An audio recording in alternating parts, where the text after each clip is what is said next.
أعوذ بالله من الشيطان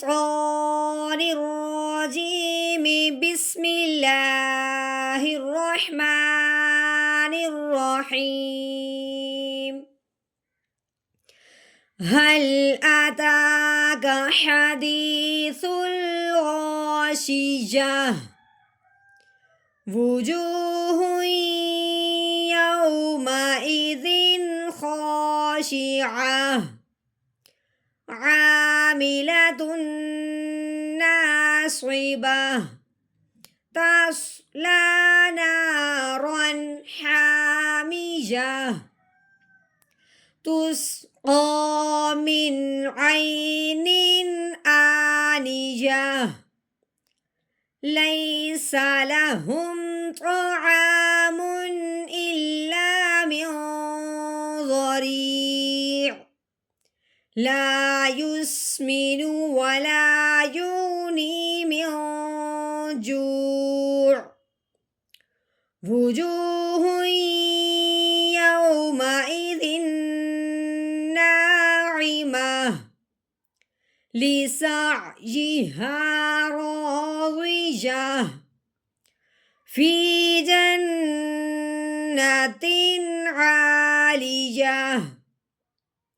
لا تسمع فيها لاغية فيها عين جارية فيها سرر مرفوعة وأكواب موضوعة ونمارق مصفوفة وزرابي مبثوثة أفلا ينظرون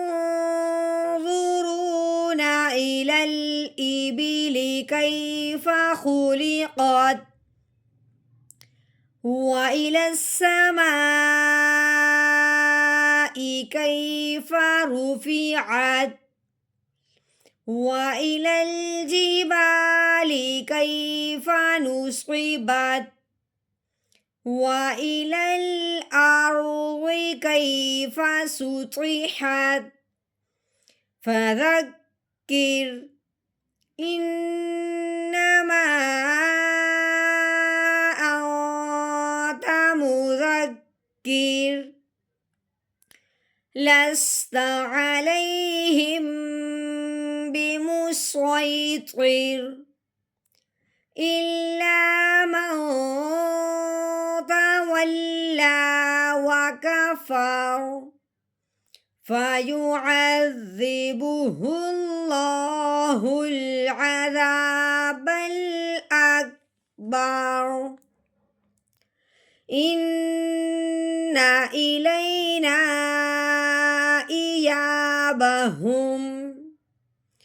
ثم إن علينا حسابهم.